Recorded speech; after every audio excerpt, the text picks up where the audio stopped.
Hello, my name is Patsy Catsos, and I am a registered dietitian in private practice.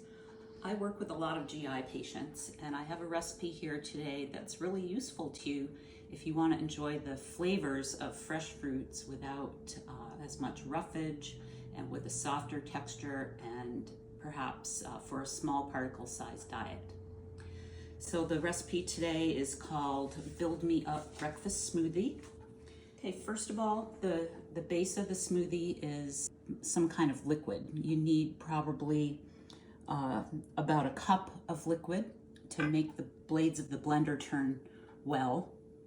And that's about the only rule that we have for smoothie making, actually. This is protein fortified lactose-free milk. There are many brands available. The one I'm using today is Fairlife milk.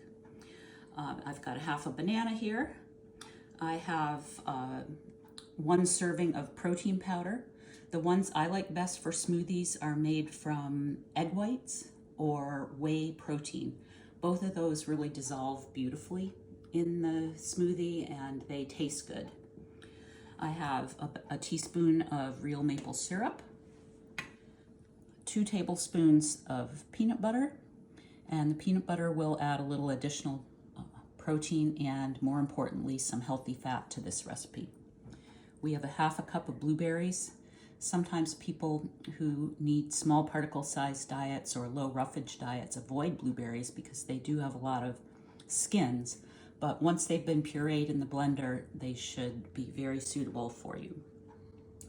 Got some ground flaxseed here, and this will add a little bit of fiber to the recipe as well as thicken it up a tiny bit. 2 tablespoons of oats, and we're actually gonna put those in first, so I'll set them over there. And these oats will just add some carbohydrates and a little bit of fiber to the recipe. And we also have a half a cup of plain yogurt here, and these microbes, the probiotics in this yogurt will give us a little extra goodness, and the protein and calcium from this yogurt will be welcome.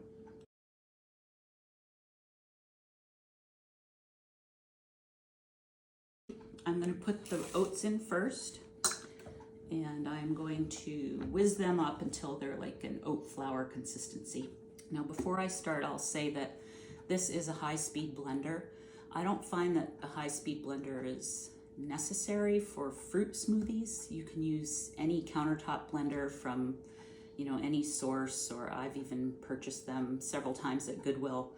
But a high-speed blender is a big help if you're gonna do smoothies that include vegetables. All right, we now have some powdered oatmeal in the bowl of this blender, and I'm just going to add all of the other ingredients.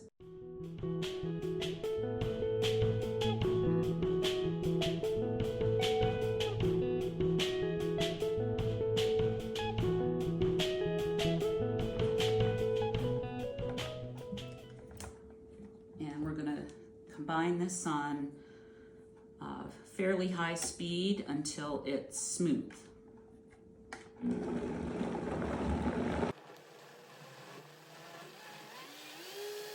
At first I could still hear a couple of blueberries banging around in there, so I kept going until that stopped.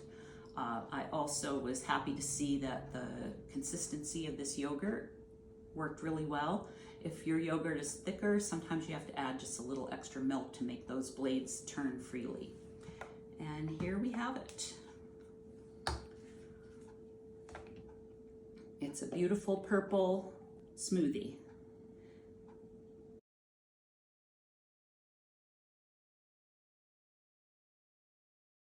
You could actually make a double recipe and save one half of the recipe in a thermos or in the refrigerator to consume later. Smoothies in a thermos are a great way to have a sort of stealthy meal at work or a portable meal in the car. Pretty soon you'll get this down to a formula that seems right to you. And once you do that, get your formula for how much liquid, how much fruit, and so on that you want in your smoothie. You can just vary the specific ingredients every time you shop or to meet your preferences. Well, if you don't care for peanut butter, you can easily leave that out. If you prefer a different kind of fruit or a different fruits in season or on sale that week, you can substitute that for the blueberries or the banana. If you don't use dairy products, you can substitute a cup of almond milk for the cow's milk and yogurt in this recipe. You may also like to add things to your smoothie to get other flavors or to get some anti-inflammatory action going with peeled fresh ginger or turmeric. And if you need to boost the calories in your smoothie even further, you can add up to a tablespoon of oil. I recommend extra virgin olive oil for the most anti-inflammatory effect. I do find that organization is the key to smoothie making, especially if you're going to do it on a frequent basis.